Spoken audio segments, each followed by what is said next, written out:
Pedal to the metal UK's fastest road rockets. Welcome to the channel, you speed freaks. Forget your granny's mobility scooter. Today we're talking about proper motors. The kind that make your hair stand on end and your license tremble in fear. That's right, we're diving headfirst into the thrilling, downright illegal world of the fastest car speeds ever recorded on UK roads.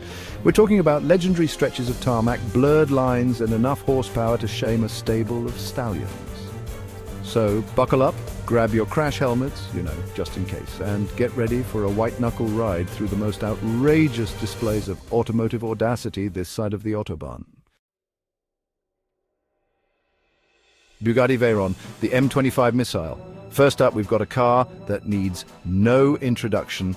It's the automotive equivalent of a raging bull in a china shop, the Bugatti Veyron.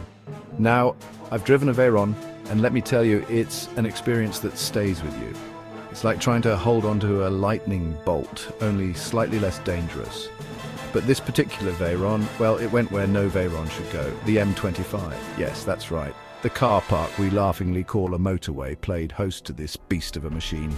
Picture this, it's 3 a.m, the only other people on the road are milkmen and insomniacs, and suddenly a sound like a jet engine warming up rips through the night.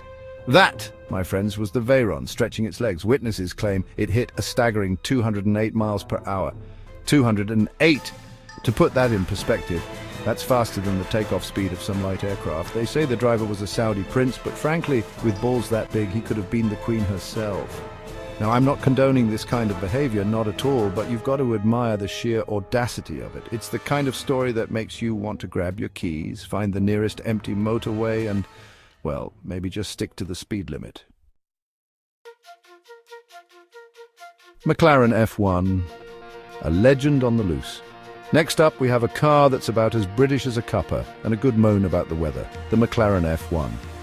This isn't just a car, it's a legend.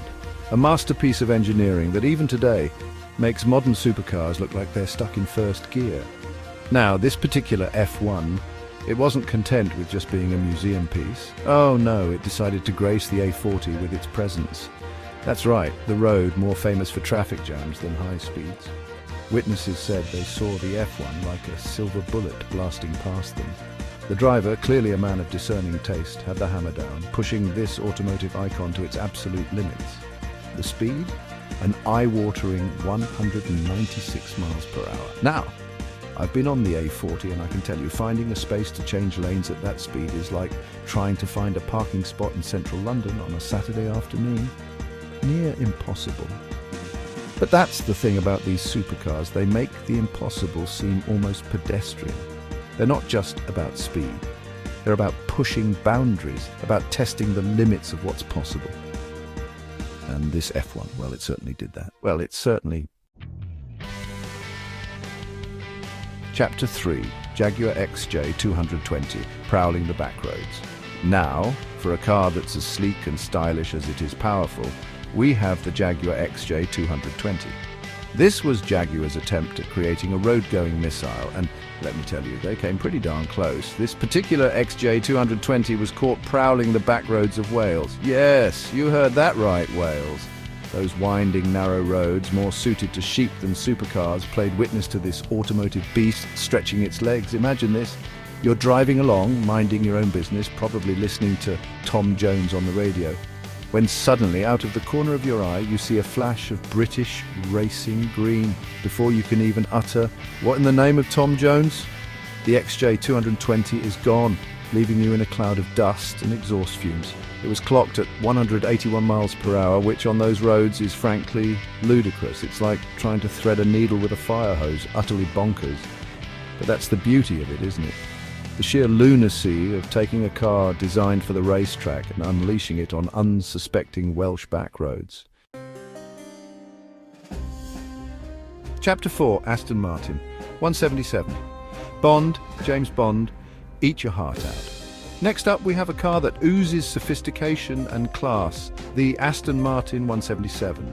This is the kind of car James Bond would drive if he had a license to spend an obscene amount of money. But this 177 wasn't content with just looking good parked outside a casino in Monte Carlo. Oh no, it had to go and get itself caught on camera doing what it does best, going very, very fast. The scene of the crime? none other than the North Yorkshire Moors. Now, I love a good Yorkshire pudding as much as the next bloke, but even I have to admit the Moors aren't exactly known for their high-speed pursuit, except, of course, when an Aston Martin 177 comes to town. Witnesses reported seeing the car looking like a shark in a school of minnows, carving through the winding roads. The driver, clearly not afraid of a few blind corners, pushed this British beauty to a recorded speed of 173 miles per hour.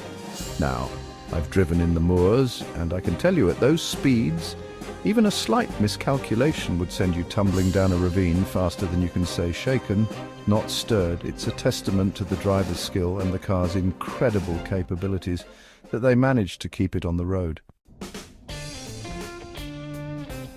Chapter 5 Porsche 911 GT2 RS Precision German Engineering gone wild. And last but certainly not least, we have a car that's as precise and clinical as a German surgeon, the Porsche 911 GT2 RS. This is the kind of car that makes you want to wear driving gloves and a fireproof suit just in case. Now, this particular GT2 RS decided to grace the A1 with its presence. And when I say grace, I mean it absolutely terrorized the tarmac. Witnesses said they saw the car like a silver bullet blasting past them. The driver, clearly a man with a need for speed, was really putting the hammer down. The speed, a mind-blowing 172 miles per hour.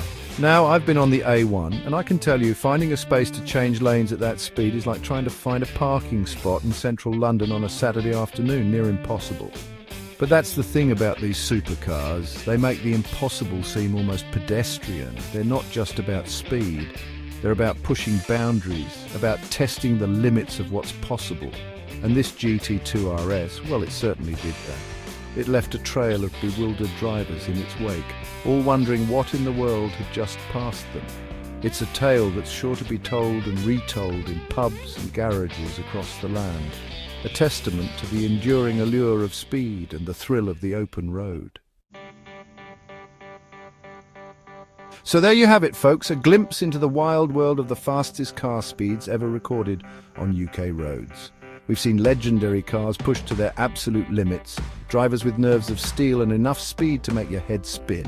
Remember though, these speeds are not to be attempted at home. Leave that to the professionals, or at least those with a death wish and a really good insurance policy. But hey, a little bit of vicarious thrill never hurt anyone, right? So hit that like button if you enjoyed the ride, subscribe for more automotive mayhem, and let us know in the comments which car speed had you reaching for your smelling salts. Until next time, drive safe, or as safe as you can while still having a bit of fun.